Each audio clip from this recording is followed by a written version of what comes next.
Hi hello అండి, welcome back to our YouTube channel. ఇక్కడ వచ్చేసి నేను ప్రీవియస్ ఇయర్స్ క్వశ్చన్ పేపర్స్ చదువుతున్నానండి. ఇది పాలిటీ బుక్ వెనకాల వచ్చిందండి.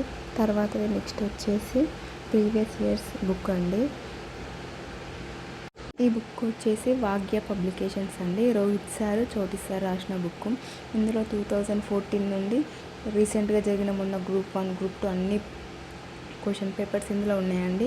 అలాగే ఎక్స్ప్లెనేషన్తో సహా ఉన్నాయి. ఈ బుక్ నేను చదువుతున్నానండి. అంటే క్వశ్చన్స్ ఎలా వస్తాయి, ఎలా ఫామ్ చేస్తారు, దానికోసం ఒక ఐడియా ఉంటుందని బుక్ నేను ఆర్డర్ చేసుకున్నానండి. ఈ బుక్లో నేను అన్ని పేపర్స్ చదువుతున్నానండి.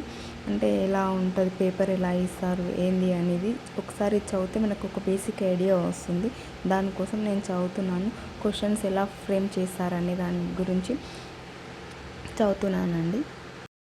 ప్రజెంట్ నేను ఈ బుక్ చదువుతున్నాను, ఇంకా పాలిటీ చదువుతున్నాను, తెలంగాణ మూమెంట్ చదువుతున్నానండి. ఈ రెండే చదువుతున్నాను. ఎందుకంటే తెలంగాణ మూమెంట్కి కొంచెం వెయిటేజ్ ఎక్కువ ఉంది కదండి. పేపర్ 4లో మొత్తం, గ్రూప్ 2లో పేపర్ 4 మొత్తం తెలంగాణ మూమెంటే ఉంటుంది. తర్వాత వచ్చేసి పేపర్ 2 చదువుతాను. నా దగ్గర అన్ని అంటే ఆల్ పేపర్స్ సంబంధించిన బుక్స్ లేవండి. ఎందుకంటే కరెంట్ అఫైర్స్ డైలీ చేంజ్ అవుతుంటాయని చెప్పేసి ఓన్లీ స్టాటిక్ సిలబస్ ఉన్నదాన్ని మాత్రమే తీసుకున్నానండి. అంటే పేపర్ 4 తీసుకున్నాను, పేపర్ 2 బుక్స్ మాత్రమే తీసుకున్నాను. ఇవి మాత్రమే చదువుతున్నాను. మిగతా పేపర్ 1లో ఉన్న బుక్స్, పేపర్ 3 ఎకనామిక్ బుక్ నేను ఇంకా తీసుకోలేదండి. ఇవి చదివినాక అవి తీసుకుందామని తీసుకోలేదండి. టీజీపీఎస్సీ రీసెంట్గా ఒక నోటిఫికేషన్ విడుదల చేసింది కదండి, అసిస్టెంట్ సైంటిస్ట్ అనే నోటిఫికేషన్. దానికి నేను అప్లై చేయాలని అనుకుంటున్నానండి. పేపర్ 1 మొత్తం వచ్చేసి జనరల్ స్టడీసే ఉంది కదండి. అంటే పాలిటీ, తెలంగాణ మూమెంట్, సోషియాలజీ ఇవన్నీ ఉన్నాయి. Arithmetic, reasoning, current affairs, international, national.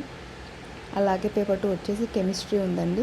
Degree లెవెల్లో కెమిస్ట్రీ ఉంది. నేను ఒకసారి సిలబస్ మొత్తం చూశాను. ఇది డిగ్రీలో ఉన్న మొత్తం సిలబసే ఉందండి. నేను ఇది ఎగ్జామ్కి అప్లై చేయాలని అనుకుంటున్నాను. దానికి ప్రిపేర్ కూడా అవుతున్నాను. ఆ కెమిస్ట్రీ బుక్స్ ఎక్కడ ఉన్నాయో చూడాలి. ఇంకా పూర్తిగా కెమిస్ట్రీ పేపర్ 2 ఏం చదవాలో తెలియదు. నా దగ్గర ఉన్న బుక్స్ మాత్రం నేను చదువుతానండి. మీకు ఏమైనా తెలిస్తే నాకు కొంచెం కామెంట్ బాక్స్లో చెప్పండి ప్లీజ్.